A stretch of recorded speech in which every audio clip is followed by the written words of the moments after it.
Stage Pass, Institute of Gaming. For more details, contact 7093965965. అంకిత నాయుడు ఎందుకు social మీడియాలో famous? ఎలా? So అంతకు ముందు వరకు అంకిత నాయుడు అంటే తెలీదు. ఆఫ్టర్ మ్యారేజ్ నా పాస్ట్ లో నేను మ్యారేజ్ చేసుకున్నాను. ఆ టైంలో సో బాగా వైరల్ అయిపోయింది ఆ వీడియో అనేది. ఒక ట్రాన్స్ ఒక అబ్బాయి బాగా మ్యారేజ్ చేసుకున్నారు పబ్లిక్ లో అనేది చాలా ఫేమస్ అయిపోయి వైరల్ అయిపోయింది ఆ వీడియో. దాని తర్వాత మా కమ్యూనిటీ నుంచి స్నేహ గారు నన్ను ఇంటర్వ్యూ చేశారు. దాని తర్వాత సో సో సో చాలా మంది చేశారు, చూసాను ఇంటర్వ్యూ, చూసాను మీ కపుల్ ఇంటర్వ్యూ అప్పుడే దానివల్ల ఫేమస్ అయిపోయారు. చాలా. ఇప్పుడు నార్మల్గా మ్యారేజెస్ అంటే మీరు ఎందుకు నమ్ముతున్నారు? ఎందుకంటే మీ దాంట్లో ఎవరి లవ్ కూడా సరిగ్గా సక్సెస్ అయింది లేదు. అవునండి. ఎవరో ఒక అబ్బాయి రావడం, మోసపోవడం, కొట్టడం, తిట్టడం, చంపడం ఇలాంటివన్నీ జరుగుతూనే ఉంటున్నాయి. అవునండి. కానీ మీరు ఎందుకు నమ్మి మళ్ళీ మ్యారేజ్ చేసుకున్నారు? అండ్ మీ ఇంటర్వ్యూ నేను చూసినట్లయితే మీరు ఒకరి మీద ఒకరు చెప్పుకున్న ప్రేమను కానీ ఇది కానీ ఇప్పుడు రియల్ జంటలు కూడా అంత ఉండరేమో, అలా ఉండేవాళ్ళు. సో నరదిష్ట అంటారు కదా, మేబీ అది కూడా కొంచెం అయి ఉండొచ్చు. సోషల్ మీడియాలోకి వచ్చిన ఏ కప్పులు కూడా అంత త్వరగా కలిసి ఉన్నట్టు ఏమి ఉండదు. మేబీ ఒక కపుల్ అంటే నాకు తెలిసి గుట్టుగా ఉండి ఆ ప్రేమను అక్కడే చూపించుకోవచ్చేమో. బట్ నేను వైరల్ అయిన తర్వాత నా మొత్తం నా లైఫ్ మొత్తం అంటే యూట్యూబ్లోకి వచ్చేసాను. నేను యూట్యూబ్కి వచ్చి నా లైఫ్ స్టైల్ మొత్తం అందులో పెట్టాల్సి వచ్చింది. ఆ టైంలో ఏంటంటే ఏదో ఒక కంటెంట్ అనేది ఒక వీడియో రూపంలో నేను మెసేజ్ ఇవ్వడం అనేది జరిగింది. సో అదైతే కావాలని చేసింది కాదు, అంతే బాండింగ్ ఉండేది ఇద్దరి మధ్యన. సడన్ గా కొన్ని రీజన్స్ వల్ల విడిపోయాం. ఎందుకు విడిపోవాల్సి వచ్చిందంటే, ఒకటి ఫ్యామిలీ యాక్సెప్టెన్సీ సరిగ్గా లేదు, వాళ్ళ ఫ్యామిలీ యాక్సెప్టెన్సీ అస్సలు లేదు. ఇంకొకటి నేను ముందుగానే చెప్పాను, నేను ఎప్పుడైతే నేను మా అమ్మగారికి ఇల్లు కడతానో సో అప్పటి వరకు ఆగమనే చెప్పాను. నేను అప్పటి వరకు నేను కొంచెం కష్టపడాలి. ఇప్పుడు నువ్వు వచ్చావు కదా అని నేను రాలేను, ఎందుకంటే ఎట్లానే అవుతుంది, ఆఫ్టర్ బ్రేకప్ అయిపోతుంది. సో నేను మళ్ళీ నా పాస్ట్కి వెళ్ళలేను కాబట్టి కొంచెం టైం ఇవ్వు అని చెప్పాను. ఆ అబ్బాయి అన్నీ ఓకే అన్నాడు. నేను కమ్యూనిటీ వర్క్స్ చేస్తానని చెప్పాను, ఇలా కమ్యూనిటీలో ఉంటాను కొన్నాళ్ళు, మనం సెటిల్ అయ్యే వరకు. దాని తర్వాత మా పెద్దవాళ్ళకి చెప్పి మనం హ్యాపీగా మన లైఫ్ లీడ్ చేద్దాం, నేను ఇల్లు కట్టుకోవాలి మా అమ్మగారు. దాని తర్వాత నేను మ్యారేజ్ చేసుకున్నాం.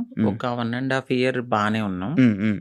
దాని తర్వాత ఇంకా రోజు ఇంకా తాగడము, ఎందుకు ఇట్లా అందుకట్లా చిన్న చిన్న ఇష్యూస్, గొడవలు అవి పెద్ద పెద్ద అయిపోయాయి. అయితే ఈ బ్రేకప్ టైంలో ఎక్కువ వీడియోస్ పెట్టడం అంకిత కావాలని చేస్తుందా? ఎందుకు అంత ఎమోషనల్ అయిపోతుంది? ఎందుకు సోషల్ మీడియాలో అంత ఏడుస్తూ వీడియోలు పెట్టాల్సిన అవసరం ఏంటి అని క్వశ్చన్ చేశారు. మీ వరకు వచ్చిందా?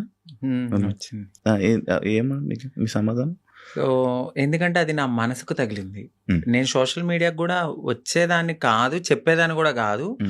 ఒకానొక సిచ్యువేషన్ లో అది నాకు నెగిటివిటీ వచ్చేసింది. తినే ఏదో చేసింది, తిన వల్లే బ్రేకప్ అయింది అని నెగిటివిటీ వచ్చింది. సో నేను నిజం చెప్పాలంటే నేను ఒక ఓపెన్ బుక్ ఆ విషయంలో. అయితే తనకి నేను చాలా ఓపెన్ గా అన్ని చెప్పే చేసుకున్నాను. సో చెప్పి చేసుకున్న పర్సన్ తను ఎప్పుడైతే కొన్నాళ్ళ తర్వాత లగ్జరీ లైఫ్ కి అలవాటు పడ్డాడు, ఆ తర్వాత జాబ్ పోయింది. ఒక 11 months వరకు నేనే చూసుకున్నాను. బిఫోర్ కూడా నేనే రెంట్ కట్టేదని, కార్ ఈఎంఐలన్నీ నేనే, ప్రతిదీ నాదే. ఆయన జాబ్ చేసుకుని వాళ్ళ ఫ్యామిలీని చూసుకునేవాడు. సమ్ టైమ్స్ ఎప్పుడైనా రెస్టారెంట్స్ అట్లకి వెళ్ళినప్పుడు ఖర్చు పెట్టే అతను. 11 months అనేది జాబ్ పోయింది. ఇంకా నాకు ప్రెషర్ ఎక్కువైపోయింది. ఇటువైపు ఇల్లు కట్టిన ఒక గోల్డ్ ఉంది అక్కడ, అదంతా విడిపించాలని చెప్పి నేను తనకి ముందే చెప్పాను. సో డ్రింక్ చేయడము, ఇదే విషయంలో గొడవ అవ్వడము. దీనికి ముందే నాకు తెలియదు, రీసెంట్ గా తెలిసింది. నన్ను మ్యారేజ్ చేసుకున్న 3 months కి వేరే అమ్మాయిలతో కూడా ఉన్నారని చెప్పారు. సో ఆ రికార్డ్స్ కూడా నా దగ్గర ఉన్నాయి. బట్ నేను ఎందుకంటే అంతా అయిపోయిన తర్వాత మనకు అనవసరం అనిపించింది. ఇవన్నిటిని ఒక పక్కన పెడితే నాకు ఒకానొక సిచ్యువేషన్ లో తను రెడ్ హ్యాండెడ్ గా అంటే మా కమ్యూనిటీ వాళ్ళు ఎవరైతే ఉన్నారో వాళ్ళలో నా కోడల్ని నేను ఇలా వస్తున్నాను అని చెప్పడము, నేను తన్ని చేజ్ చేయడము, పట్టుకున్నాను, సో పరిగెత్తేశాడు. ఇవన్నీ నేను చూసి నా మైండ్ అనేది ఒక్కసారిగా మాకు అవసరం లేదు, ఈ కమ్యూనిటీలో ట్రాన్స్లోనే ఉండాలి, మమ్మల్ని మేము ఎంత అందంగా మార్చుకున్నా వాళ్ళు కొన్నాళ్లే ఉంటారు. సో వద్దు, సింగిల్గా ఉండడం బెటర్ అనిపించింది. దాని తర్వాత నేను సోషల్ మీడియాలో నేనే పోస్ట్ పెట్టాను, వద్దు అంటే నన్ను కలవడానికి 2 times అట్లా ప్రయత్నించాడు. బట్ నాకు మనసుకి తగిలింది అది. ఎందుకంటే ప్రతిసారి నేను యాక్సెప్ట్ చేయడము, ఇది మా ఇద్దరి మధ్యన జరగడము, వాళ్ళ ఫ్యామిలీకి చెప్పడము, మా ఫ్యామిలీకి చెప్పడము, మీ చావు మీరు చావండి అనడము, ఇవన్నీ నేను ఇంకా తీసుకోలేకపోయాను. నేను మారింది నా కోసం, నా సెల్ఫ్ నేను ఆనందంగా ఉండడానికి. ఎందుకు దీంట్లోకి దూకానా? ఇంకొకటి, కమ్యూనిటీలో అందరికీ ఒక రోల్ మోడల్ అనుకున్నారు, ఇప్పుడున్న జనరేషన్లో ఇంత బాగా ఉంటున్నారా అని. సో నేను ఇప్పుడు కనుక నేను బ్రేక్ చేస్తే సొసైటీలో వీళ్ళంటూ సెట్ కారు, వీళ్ళకి పెళ్ళిళ్ళు సెట్ కావు అని అంటారని నాకు ముందే తెలుసు. దానికోసం కూడా నేను చాలా బాధపడుతూ అట్లానే ఉన్నాను. ఇవన్నీ చూసిన తర్వాత నాకు నేనే ఇన్స్టాగ్రామ్లో విడిపోతున్నామని చెప్పాను. చెప్పిన తర్వాత ఆపోజిట్ పర్సన్ కూడా ఎందుకు ఏంటి అని క్వశ్చన్ చేయడానికి నన్ను ప్రయత్నించలేదు. నేను వీడియోస్ డిలీట్ చేసేసాను. తను కూడా అప్పటికే వేరే అమ్మాయితో లవ్లో ఉన్నాడు. ఓకే ఓకే, అలా బ్రేకప్ అయింది. సేమ్ అంటే నేను ఎన్నిసార్లు వద్దన్నా కావాలనుకున్న మనిషి ఒక్కసారిగా నేను వద్దు అన్నప్పుడు ఎందుకు బ్రేకప్ చెప్తారు? ఒక 1.5 year చాలా గొడవలు అవుతాయి. ఇది మాకు అప్పుడు మేము విడిపోవడానికి కూడా చాలా చిన్న రీజనే, దానికి ముందు చాలా పెద్ద రీజన్స్ ఉన్నా మేము కలిసే ఉన్నాం.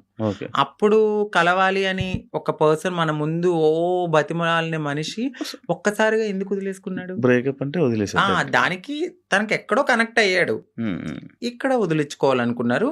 తను కూడా ఏం చేశారంటే అక్కడ అమ్మాయిని కనెక్ట్ అవ్వడానికి కమ్యూనిటీలో ఎవరితోనో రిలేషన్ కి పరిగెత్తినట్టుగా నన్ను నమ్మించాడు. సో అక్కడ నా మనసు బ్రేక్ అయిపోయింది. తర్వాత తెలిసింది ఇలా ఇలా జరిగాయి కాదు. అప్పుడు మరి ఫేస్ మీద దెబ్బలు కొట్టడం అవన్నీ ఏవో ఉండే కదా, దెబ్బలు ఉండే ఫేస్ మీద, ఏవో దెబ్బలతో ఒక వీడియోస్ ఉండే, అవేంటి అవి ఆయన కొట్టినవా లేకపోతే ఏం జరిగింది? అది ఇక్కడ దెబ్బలు తగిలింది అంత ఫేస్ సంథింగ్. ఆయన అయితే కొట్టలేదండి, సో అది అబద్ధము. ఇక్కడ దెబ్బ తగిలింది అనడానికి నేను అప్పుడు ప్రతిసారి మన ఐబ్రోస్ చేయించుకోవడానికి స్క్రబ్బింగ్కి వెళ్ళేదని, ఆ టైంలో నాకు అది రిఫ్లెక్ట్ అయింది అంతే. ఈ ఫేస్ ఇంత అందులో ఏడ్చి ఫుడ్ లేదు కానీ అది కొట్టింది, కొట్టేశారేమో, ఇబ్బంది పెట్టేశారేమో, ఇది అయిపోయిందేమో అని అనుకుంటే. ఆయన ఏం కొట్టలేదు. మీకు అదే ఫస్ట్ లవ్? అంటే అదే ఫస్ట్ లవ్ అనుకోవచ్చు. అదే ఫస్ట్ లవ్ అంటే బిఫోర్ ఒక లవ్ ఉండేది, అది అక్కడ దాకా రాలేదు. అంటే ఇంకా ఇది లవ్ కామన్ అనిపించింది ఇంకా, కానీ పెళ్లి వరకు రావడం అనేది ఇదే ఫస్ట్ పెళ్లి. ఇప్పుడు ఇద్దరు అభిప్రాయాలు కలుస్తాయి, కలిసిన తర్వాత మాట్లాడుకున్న తర్వాత కొన్ని రోజులు ట్రావెల్ అయ్యాక ఓకే నీవు నాకు సెట్ అవ్వలేదు వదిలేసుకుందాం అనుకునేది ఒకలా ఉంటది. ఇటు పబ్లిక్ వచ్చేసి మనం కామన్ అయిపోతాం, వాళ్ళకి రోజు కనబడతాం. ఒక్కసారిగా పర్సన్ పక్కన లేకపోయేసరికి ఎందుకు అని వాళ్ళు క్వశ్చన్ చేయడం అనేది రైటే ఉంటది. సో ఇక్కడ దాకా ఆ పర్సన్ అయితే ఉన్నారు అంతే. కాదు అదే ఇందాక నేను ఒక పాయింట్ అడిగాను, ఏదైతే అబ్బాయిల దగ్గర నుంచి మనకి పూర్తి ప్రేమ దొరకదని తెలుసు, మీకు తెలుసండి. డబ్బుల గురించి వస్తారని తెలుసు, అవును. కానీ ఎందుకు నమ్మి దగ్గరికి తీసుకొని మోసపోయి మళ్ళీ ఏడడం? గొర్రె కసాయవాడిని ఎందుకు నమ్ముతుందంటే నేనేం క్వశ్చన్ చేయగలను. గడ్డి పెడతారు, తీసుకెళ్తారు, బాగా ఫుడ్ పెడతారు, తర్వాత వాళ్ళని చంపేస్తారు ఏది గొర్రెని. అలా అని చెప్పి ఆ గొర్రె వెళ్లకుండా ఉంటుందా? అయ్యో ఫుడ్ ఎందుకు పెడుతున్నాడో, ప్రేమగా పెడుతున్నాడేమో, తినడానికి వెళ్దాము, దానికి తెలీదు. తర్వాత నేనే బలైపోతాను, మమ్మల్ని తినడానికి వచ్చారు. సో మా లైఫ్ లో కూడా అట్లనే జరుగుతుంది తెలుసు. ఎందుకంటే తల్లిదండ్రుల ప్రేమ ఉండదు. ఫ్రెండ్స్తో ఎవరితోన్నా మాట్లాడినా కూడా తను ఎందుకు మారిపోయాడు కదా, అట్లా ఇట్లా నువ్వు ఎందుకు మాట్లాడుతున్నావు, నీకేమన్నా రేపొద్దున బ్యాడ్ రివ్యూ వస్తుందేమో అని చెప్పి ఫ్రెండ్స్ ఎక్కువ మాట్లాడరు, సొసైటీ యాక్సెప్ట్ చేయదు. ఈ టైంలో ఎవరో ఒకళ్ళు మమ్మల్ని దగ్గరికి వస్తారనమాట. ఓకే మాకు ఈ ప్రేమ దొరుకుతుంది, జెన్యున్ ప్రేమ ఏమో అని నమ్ముతాం, నమ్మి దగ్గర తీసుకుంటాం. తనకు అయ్యిందని చెప్పి నాకు అవ్వాలని లేదు కదా అని గొర్రెలుగా నమ్మేసి ముందుకెళ్ళిపోయి తర్వాత బలైపోతాం. ఇప్పుడు అమ్మలతో లేదా? అంటే హైదరాబాద్ లో నేనే ఉంటున్నాను, ఇంటి దగ్గర ఇల్లు కట్టాను. అక్కడ మమ్మీ వాళ్ళు ఫ్యామిలీ అంతా అక్కడే ఉంటారు. ఇప్పుడు ఎలా డబ్బులు? ఇప్పుడు నేను నార్మల్ గా అయితే యూట్యూబ్ మీద యూట్యూబ్ బేస్ చేసుకున్నాను. దానికి బిఫోర్ నుంచి నేను కమ్యూనిటీ వర్క్స్ చేస్తూ నేను సెటిల్ అయిపోయాను. ఫైనాన్షియల్ గా అయితే ఇప్పుడు నేను చాలా బాగా సెటిల్ అయ్యి ఉన్నాను. యూట్యూబ్ చేస్తున్న ఇన్కమ్ అట్లానే ఎంత కొంచెం వస్తుంది యూట్యూబ్ నుంచి?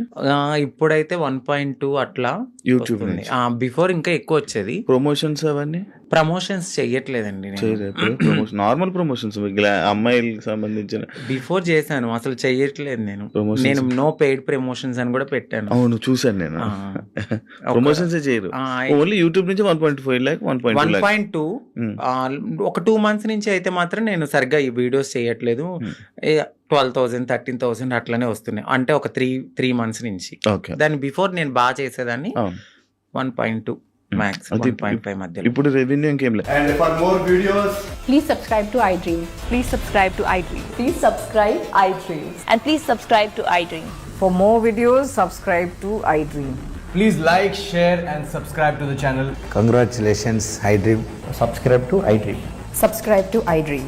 So subscribe to iDream Media. iDream की iDream team अंदर की huge congratulations. Please subscribe iDream Media. Please subscribe to iDream. Subscribe iDream. Please subscribe to iDream. iDream అంటే నా కళల ఛానల్ సబ్స్క్రైబ్ చేసుకున్న నోరు తిరుగుతలేదు, మీరైతే గంట గుర్తు కొట్టండి. For more such videos, please subscribe to iDream.